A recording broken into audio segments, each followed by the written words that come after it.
The war was over. After 4 years of hell, Andersonville, Cahaba, Belle Isle, 2,000 Union prisoners of war were finally going home. They were skeletons in ragged blue, survivors of starvation, disease, and brutality. Some were 14 years old. All were broken. They gathered at Vicksburg, Mississippi, in late April 1865. The Sultana waited at the dock, a luxurious 260-foot paddle wheeler built for 376 passengers. Captain James Cass Mason saw opportunity. The U.S. government paid $5 per enlisted man, $10 per officer for transport. Greed won. Mason loaded 200 soldiers onto a boat designed for fewer than 400. The deck sagged visibly. Passengers slept standing up, packed between crates of sugar and hogsheads of whiskey. Harvey and Ann Annis, a Union officer and his wife, took a cabin with their 7-year-old daughter Isabel. They noticed the strain. An officer assured them, "Everything is fine." The Sultana steamed north against a flooded Mississippi, straining against the current. In Memphis, Captain Mason learned of boiler problems. One of the 4 boilers had been patched, not replaced, days earlier. Rather than delay his human cargo, he ordered a quick patch job. The boat took on more coal, more cargo, more weight. At 2:00 a.m. on April 27, 1865, 7 miles north of Memphis, the patched boiler exploded. The blast tore through the center of the boat. 3 of 4 boilers detonated simultaneously. Hundreds of sleeping soldiers were catapulted into the icy river, along with red-hot coals, twisted machinery, and burning debris. The twin smokestacks, each 50 feet tall, toppled like trees. One crashed through the hurricane deck, crushing dozens between decks. The other fell into the gaping hole where the boilers had been. Fire followed instantly. The Sultana became a floating inferno. Ann Annis woke to steam filling her cabin. Her husband, Harvey, a veteran of Shiloh, tied a rope to the bridge railing.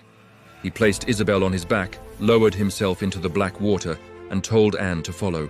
As she descended, another panicked man jumped from above, knocking her into the hold. By the time she extricated herself, Harvey and Isabel had vanished into the current. Ann grabbed a piece of board, her hands burning from the flames that now consumed the stern. She floated until rescued, one of only 2 women to survive. She would spend a month searching Memphis morgues for her husband and daughter, wearing long sleeves forever after to hide her scars.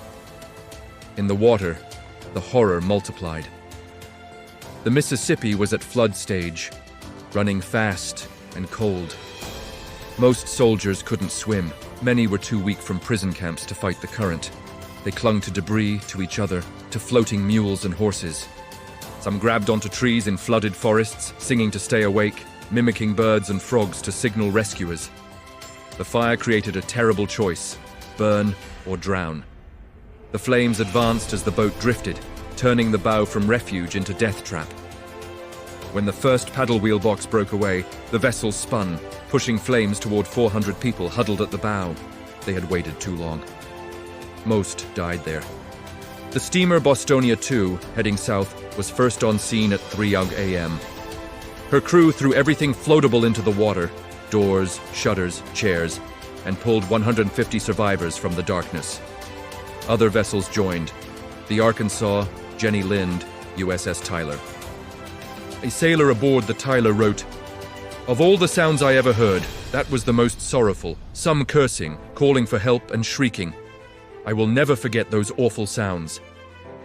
At 7 a.m., the burning hulk grounded on Hen Island. John Fogelman and his sons rescued the last survivors with a crude raft. The Sultana sank with a hiss of steam and a pillar of smoke. 1,169 dead, more than the Titanic 47 years later. 913 survivors, many horribly burned. Of 1,360 prisoners, only 913 lived. Of 22 guards, only 6 survived. Of 50 women and children, perhaps 4 or 5 lived. All the children died. The disaster should have shocked the nation. Instead, it vanished. April 26, 1865, John Wilkes Booth was killed. April 27th, the Sultana burned. The war had just ended. Lincoln was dead. The public was numb to mass death. The story was buried by timing, by a nation too exhausted to mourn more. No one was held accountable. Captain Mason died in the explosion. The government investigation blamed faulty boilers and overcrowding, but no charges followed. The death toll exceeded most Civil War battles. Only Gettysburg and Shiloh saw more Union dead. Proportionally, the death-to-survival ratio was worse than any battle of the war. The Sultana lies today under a soybean field in Arkansas, the river having shifted course. No major memorial marks the site.